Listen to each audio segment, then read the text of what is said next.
Bagaimana jika saya katakan bahwa cara Anda memuaskan diri sendiri mungkin adalah penyebab utama kehidupan seks Anda berantakan? Ya, bahkan sesuatu yang sangat pribadi seperti masturbasi, jika dilakukan dengan cara yang salah, dapat secara diam-diam merusak sensitivitas Anda, kemampuan Anda untuk berkinerja, dan bahkan kepercayaan diri Anda di kamar tidur. Saya Dr. Siti Nurhayati, Profesor Urologi dan Spesialis Kesehatan Pria selama lebih dari 30 tahun. Saya telah membantu ribuan pria, terutama mereka yang berusia 60-an, 70-an, dan seterusnya untuk mendapatkan kembali vitalitas mereka, memulihkan performa seksual mereka, dan menikmati keintiman yang memuaskan kembali. Dan saya di sini untuk memberi tahu Anda sesuatu yang tidak akan dikatakan oleh kebanyakan dokter. Cara Anda bermasturbasi itu penting, terutama sekarang. Masturbasi seharusnya aman, bukan? Normal, sehat, alami. Dan memang begitu. Tetapi ada bahaya tersembunyi yang tidak disadari oleh kebanyakan pria sampai semuanya terlambat. Faktanya saya telah melihat pria yang sehat sempurna mengalami disfungsi ereksi, kehilangan minat pada pasangan mereka, atau kesulitan mencapai klimaks. Semuanya karena beberapa kesalahan sederhana yang dilakukan berulang kali secara pribadi. Yang lebih buruk lagi, kebiasaan-kebiasaan ini seringkali terbentuk sejak usia dini, dibawa selama puluhan tahun dan pada saat Anda berusia 60-an, otak dan tubuh Anda sudah begitu terkondisi sehingga Anda bahkan tidak menyadari kerusakannya telah terjadi. Dalam video ini, saya akan memandu Anda melalui 5 kesalahan masturbasi paling umum yang bisa merusak kehidupan seks Anda. Dan yang lebih penting, saya akan menunjukkan kepada Anda cara memperbaikinya.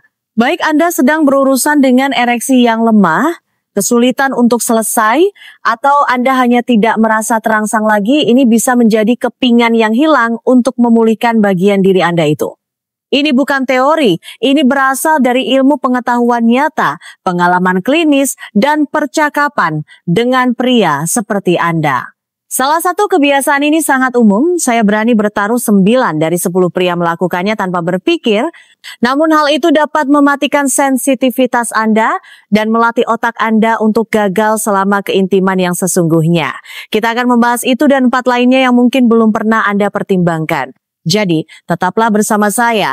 Anda perlu mendengar ini, terutama sekarang. Kehidupan seks Anda belum berakhir, tetapi Anda mungkin perlu melupakan apa yang selama ini menahan Anda. Sebelum kita mulai, jika Anda belum berlangganan, silakan klik tombol itu dan ketuk ikon lonceng agar Anda tidak ketinggalan saran kesehatan yang jujur dan tanpa basa-basi yang dibuat khusus untuk pria seperti Anda. Jika Anda merasa video ini bermanfaat, ketik ya di kolom komentar. Jika tidak, ketik tidak. Saya membaca setiap tanggapan dan umpan balik Anda membantu saya membuat konten yang lebih baik yang benar-benar mendukung kesehatan dan kesejahteraan Anda. Mari kita mulai dengan salah satu kebiasaan yang paling umum dan paling berbahaya yang saya lihat pada pria di atas 60 tahun. Ini adalah sesuatu yang mungkin telah Anda lakukan selama bertahun-tahun tanpa menyadari kerusakan yang ditimbulkannya. Saya berbicara tentang apa yang dikenal sebagai cengkeraman maut. Dan percayalah, tubuh Anda mengingatnya. Bahkan jika Anda tidak, kesalahan pertama, cengkeraman mau terlalu banyak tekanan, terlalu sering. Saya telah duduk berhadapan dengan banyak sekali pria-pria baik, suami, ayah, kakek yang datang ke kantor saya dan membisikkan hal yang sama. Dokter, ada sesuatu yang berubah. Saya tidak bisa merasakan sebanyak dulu lagi. Saya tidak merespon seperti dulu. Dan dalam banyak kasus ini, ketika kita menggali sedikit lebih dalam, kebenaran terungkap. Mereka telah menggunakan cengkeraman yang sangat kencang saat bermasturbasi selama bertahun-tahun, kadang-kadang puluhan tahun. Inilah yang dikenal sebagai death grip atau cengkeraman maut. Ini bukan istilah klinis tetapi akurat. Ini merujuk pada kebiasaan mencengkeram penis terlalu kencang dan bergerak terlalu cepat saat memuaskan diri sendiri. Pada awalnya rasanya intens, bahkan memuaskan. Tetapi seiring waktu, teknik itu mulai berbalik melawan Anda. Tekanan dan gesekan yang konstan mengkondisikan tubuh Anda untuk merespons hanya pada stimulasi spesifik yang berlebihan itu. Otak Anda memprogram ulang dirinya sendiri, mengharapkan intensitas kencang yang sama hanya untuk mencapai gairah atau klimaks. Masalahnya, cengkeraman semacam itu tidak ada kesamaannya dengan keintiman di kehidupan nyata dengan tangan, mulut, atau tubuh pasangan. Apa yang terjadi selanjutnya seringkali memilukan. Anda bersama seseorang yang Anda sayangi. Anda ingin merasakan koneksi itu, tetapi tubuh Anda tidak merespons. Anda tidak bisa sekeras dulu, atau Anda kesulitan untuk selesai. Ini bukan karena Anda rusak, ini karena Anda telah melatih tubuh Anda untuk bergantung pada sesuatu yang tidak wajar. Lebih buruk lagi, ini bukan hanya tentang mekanika, ini menggerogoti kepercayaan diri Anda. Ini menciptakan jarak dalam hubungan. Ini membuat Anda menghindari seks bukan karena Anda tidak menginginkannya, tetapi karena Anda takut tidak bisa memberikannya. Dan tidak ada yang pantas hidup seperti itu, tidak di usia berapapun. Jika ini terdengar familiar, saya ingin Anda tahu bahwa belum terlambat untuk berubah. Mulailah dengan melonggarkan cengkeraman Anda. Gunakan pelumas untuk mengurangi gesekan. Pelan-pelan. Jelajahi sensasi yang berbeda. Beri tubuh Anda waktu untuk mempelajari kembali bagaimana rasanya kenikmatan yang lembut dan realistis. Itu tidak akan terjadi dalam semalam, tetapi dengan kesabaran, sensitivitas dapat kembali dan begitu juga kepercayaan diri. Sekarang jika Anda bertanya-tanya bagaimana sesuatu yang begitu umum bisa menyebabkan begitu banyak kerusakan, tunggu sampai Anda mendengar tentang kesalahan kedua satu yang tidak hanya memengaruhi tubuh Anda, tetapi benar-benar mengubah seluruh sistem gairah di otak Anda. Yang berikutnya ini lebih berbahaya dari yang disadari kebanyakan orang, dan itu dimulai dengan apa yang Anda tonton dan seberapa sering. Jika Anda masih menonton dan wawasan ini beresonansi dengan Anda, ketik angka 1 di komentar untuk memberitahu saya bahwa Anda masih bersama saya. Saya sangat menghargainya. Sekarang mari kita lanjutkan ke kesalahan penting berikutnya yang perlu Anda ketahui. Kesalahan kedua, menonton pornografi yang sama berulang kali. Yang satu ini sulit untuk dibicarakan bagi banyak pria, tetapi ini lebih umum daripada yang dipikirkan kebanyakan orang. Selama bertahun-tahun saya telah mendengar pengakuan diam-diam yang sama dari pasien di seluruh negeri. Dokter, saya tidak bisa terangsang dengan istri saya seperti dulu.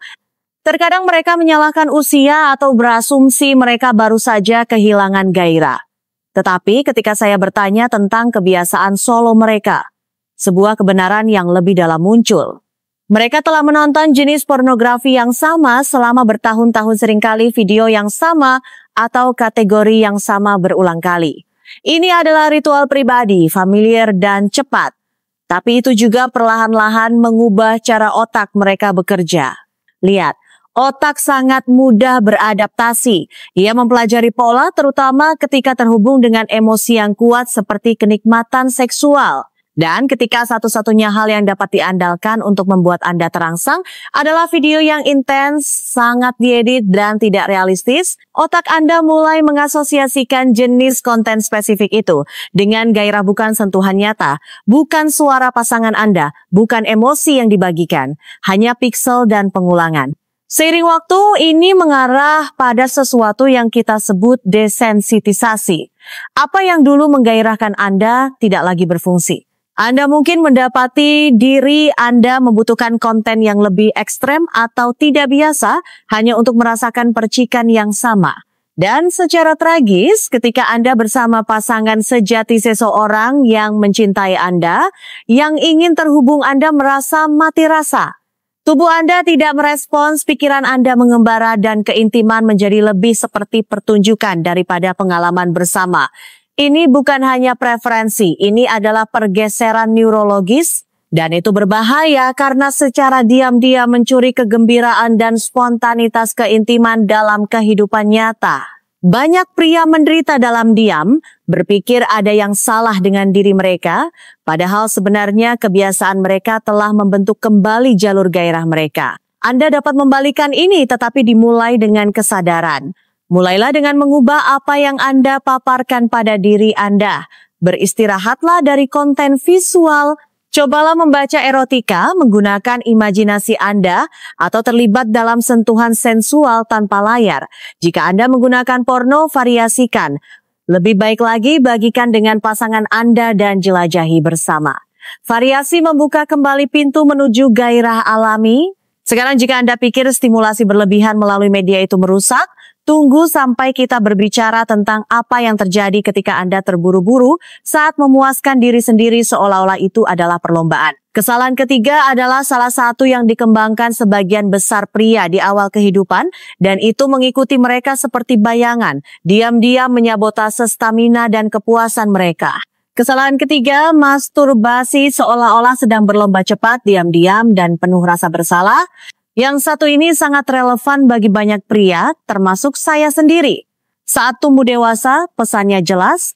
Seks itu tabu dan masturbasi adalah sesuatu yang Anda sembunyikan. Anda melakukannya dengan cepat, diam-diam, mungkin di balik pintu terkunci, takut seseorang akan masuk. Dan seperti kebanyakan anak laki-laki, Anda belajar untuk terburu-buru. Anda melatih tubuh Anda untuk mencapai klimaks secepat mungkin, tanpa koneksi, tanpa kesadaran, hanya kelegaan dan rasa bersalah. Masalahnya adalah, banyak pria tidak pernah melupakan kebiasaan itu. Mereka membawanya hingga dewasa dan sekarang bahkan di usia 60-an atau 70-an, mereka masih memperlakukan kepuasan diri seperti lari cepat, tidak menyadari betapa dalamnya hal itu memengaruhi kesehatan seksual mereka. Saya punya pasien yang lebih tua yang memberitahu saya bahwa mereka masih selesai dalam waktu kurang dari 1 menit, bukan karena mereka mau, tetapi karena memang selalu begitu. Dan mereka bertanya-tanya mengapa mereka berjuang dengan ejakulasi dini selama keintiman.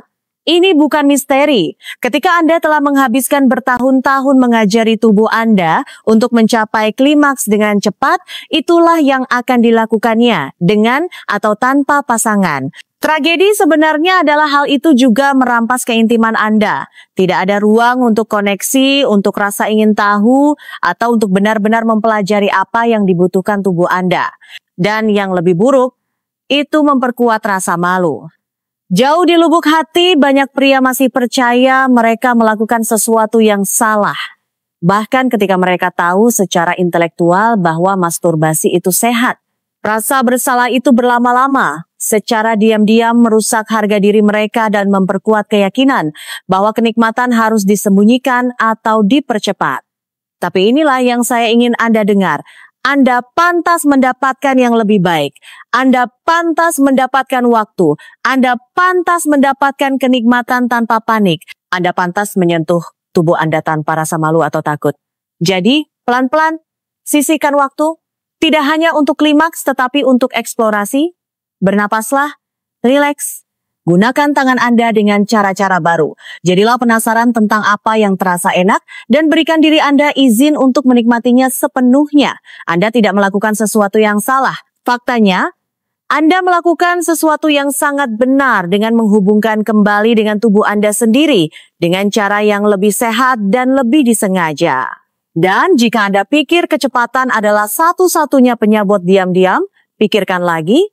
Banyak pria berasumsi masalahnya terletak pada teknik, tetapi yang tidak mereka sadari adalah bahwa sesuatu yang sesederhana apa yang mereka gunakan atau tidak gunakan dapat menyebabkan iritasi, kerusakan, dan bahkan hilangnya sensitivitas jangka panjang. Kesalahan keempat secara mengejutkan diabaikan, tetapi efeknya lebih dalam dari yang Anda duga. Jika Anda masih di sini dan merasa wawasan ini bermanfaat, silakan ketik angka 1 di kolom komentar untuk memberitahu saya bahwa Anda bersama saya. Saya menghargai Anda menjalani perjalanan ini dengan serius. Sekarang mari kita lanjutkan dengan kesalahan keempat yang terlalu banyak diabaikan pria. Kesalahan keempat, tidak menggunakan pelumas atau menggunakan jenis yang salah. Saya tidak bisa menghitung berapa kali saya mendapati pasien duduk di hadapan saya, menggambarkan ketidaknyamanan atau iritasi setelah memuaskan diri. Berpikir itu hanyalah bagian dari proses penuaan. Ketika saya bertanya apakah mereka menggunakan pelumas, saya biasanya mendapatkan tatapan kosong atau mengangkat bahu diikuti dengan tidak. Saya tidak pernah benar-benar membutuhkannya sebelumnya. Dan itulah masalahnya, seiring bertambahnya usia, tubuh kita berubah. Kulit menjadi lebih tipis, lebih rapuh.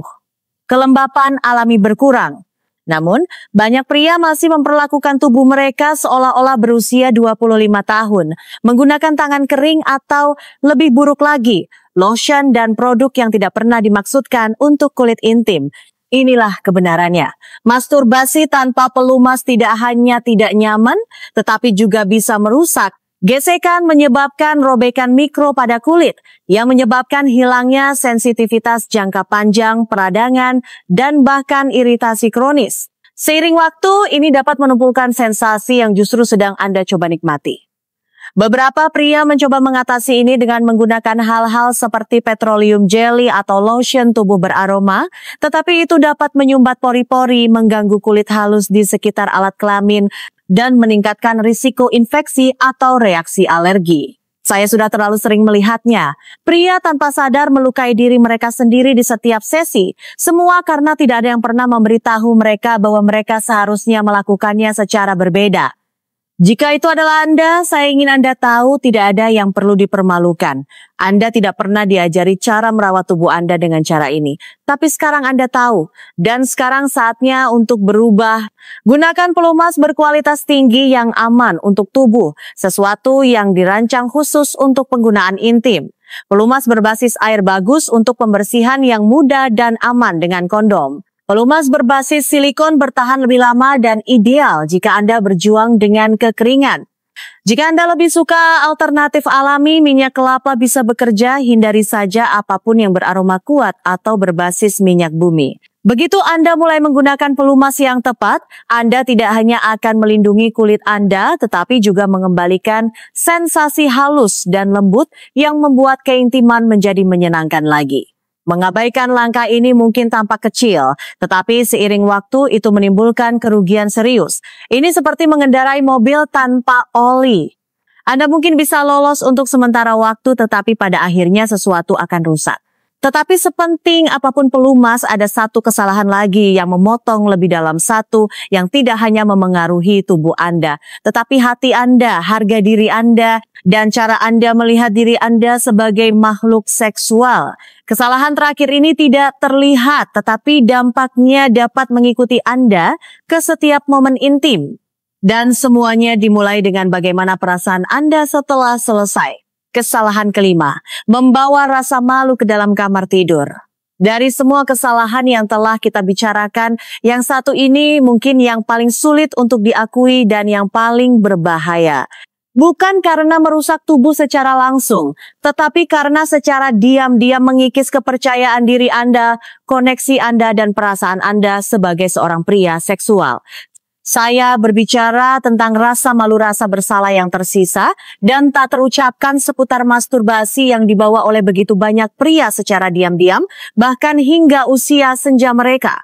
Saya telah duduk berhadapan dengan pria berusia 60-an, 70-an, bahkan 80-an pria yang baik, ramah, dan cerdas yang masih merendahkan suara mereka ketika menyebutkan bahwa mereka bermasturbasi seolah-olah itu adalah sesuatu yang memalukan. Beberapa tumbuh di keluarga religius, yang lain dibesarkan di masa ketika seks tidak pernah dibicarakan, apalagi kepuasan diri. Dan meskipun mereka sekarang mungkin mengerti secara logis bahwa tidak ada yang salah dengan menyentuh diri mereka sendiri, secara emosional mereka masih merasa seperti melakukan sesuatu yang salah. Beban emosional itu tidak hilang dengan sendirinya. Inilah mengapa ini sangat berbahaya. Rasa malu tidak hanya tinggal di latar belakang, itu merembes ke dalam segalanya. Itu membuatnya lebih sulit untuk menikmati keintiman dengan pasangan Anda. Itu membuat Anda meragukan hasrat Anda, maskulinitas Anda, nilai Anda. Anda mulai berpikir mungkin Anda rusak, atau mungkin Anda sudah melewati masa kenikmatan. Anda menjauhkan diri secara emosional dan fisik, bahkan ketika jauh di lubuk hati Anda masih mendambakan koneksi. Tapi inilah kebenaran yang saya ingin Anda pegang. Tidak ada yang memalukan dalam merawat tubuh Anda. Tidak ada yang salah dengan ingin merasa baik, menjelajahi kenikmatan, menjadi makhluk seksual di usia berapapun. Masturbasi bukanlah tanda kesepian atau disfungsi. Itu adalah bentuk penghormatan diri, pengetahuan diri, dan penyembuhan. Ketika Anda mendekatinya tanpa rasa bersalah, Anda mulai memperbaiki lebih dari sekadar kehidupan seks Anda. Anda membangun kembali kepercayaan pada diri sendiri.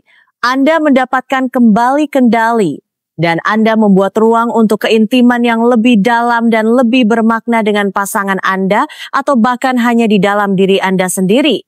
Jika Anda telah membawa rasa malu itu, inilah saatnya untuk melepaskannya. Bukan Anda yang menaruhnya di sana, tetapi Anda dapat memilih untuk melepaskannya. Dan sekarang setelah kita mengungkap 5 kesalahan kritis ini, Anda mungkin bertanya-tanya, apa selanjutnya? Apa yang sebenarnya bisa saya lakukan mulai hari ini untuk memulihkan sensitivitas, membangun kembali kepercayaan diri, dan menyalakan kembali bagian dari hidup saya yang saya kira telah hilang selamanya? Biarkan saya memandu Anda, karena ada harapan nyata di depan. Kesimpulan, ambil kembali kendali atas keintiman Anda, satu pilihan pada satu waktu. Jika Anda telah sampai sejauh ini, saya ingin meluangkan waktu sejenak untuk berbicara langsung kepada Anda bukan sebagai dokter, tetapi sebagai sesama pria yang mengerti betapa personalnya semua ini.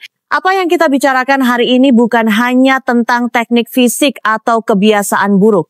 Ini tentang cara-cara diam dan sering tak terucapkan di mana kita kehilangan koneksi dengan tubuh kita, dengan pasangan kita, dan terkadang bahkan dengan diri kita sendiri. Mungkin Anda melihat diri Anda dalam cengkeraman mau cara yang terlalu kencang dan terburu-buru dalam mencari kelegaan. Mungkin Anda terjebak menonton jenis pornografi yang sama, bertanya-tanya mengapa sentuhan di kehidupan nyata tidak lagi menyalakan api yang sama.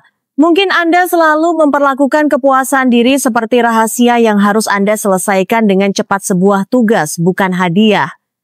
Atau mungkin Anda telah mengabaikan tindakan sederhana menggunakan pelumas, tidak menyadari betapa banyak kerusakan yang dapat disebabkan oleh gesekan kering. Dan kemudian ada rasa malu yang menyelinap masuk setelah semuanya selesai, memberitahu Anda bahwa Anda terlalu tua, terlalu rusak, atau bahwa Anda seharusnya tidak melakukan ini sama sekali. Kenyataannya adalah tidak satu pun dari kesalahan ini membuat Anda lemah. Mereka membuat Anda menjadi manusia. Itu adalah pola yang dikembangkan oleh banyak dari kita tanpa menyadarinya. Tapi sekarang setelah Anda menyadarinya, Anda punya pilihan. Anda dapat melanjutkan di jalan yang sama, merasa lebih jauh dari kenikmatan dan keintiman setiap tahunnya. Atau Anda bisa berhenti. Anda bisa berhenti sejenak. Anda bisa mulai melupakan apa yang tidak lagi melayani Anda dan memilih sesuatu yang berbeda. Anda bisa mulai dengan melonggarkan cengkeraman Anda. Mengubah apa yang membangkitkan gairah Anda, meluangkan waktu Anda, merawat tubuh Anda dengan niat, dan yang paling penting, memberi diri Anda izin untuk merasa baik tanpa rasa bersalah. Setiap penyesuaian kecil adalah langkah menuju merebut kembali bagian dari diri Anda yang masih menginginkan koneksi, masih mendambakan sentuhan, masih percaya pada kenikmatan bukan hanya sebagai kenangan, tetapi sebagai pengalaman hidup yang bernapas yang tersedia untuk Anda sekarang. Anda belum melewati masa jaya Anda belum terlambat dan Anda tidak sendirian. Perjalanan ini bukan tentang memperbaiki apa yang rusak. Ini tentang kembali ke apa yang telah dilupakan, bahwa tubuh Anda masih penting, kenikmatan Anda masih penting, dan Anda apa adanya masih layak mendapatkan hasrat. Sekarang saya mengundang Anda untuk mengambil langkah pertama. Renungkan, sesuaikan, dan yang terpenting, tetaplah ingin tahu. Karena perubahan yang paling kuat tidak datang sekaligus. Itu dimulai secara diam-diam dengan keputusan untuk berhenti mengabaikan apa yang telah coba dikatakan tubuh Anda selama ini. Jika pesan ini menyentuh Anda atau membantu Anda melihat sesuatu dengan cara baru, mohon luangkan waktu sejenak untuk menyukai video ini, membagikannya dengan seseorang yang mungkin membutuhkannya, dan tinggalkan komentar di bawah. Saya benar-benar membaca setiap komentar. Cerita Anda, pertanyaan Anda, dukungan Anda semuanya penting, dan itu membantu saya untuk terus menciptakan konten yang jujur dan bermakna yang mendukung kesehatan, kepercayaan diri, dan koneksi Anda. Terima kasih telah berada di sini.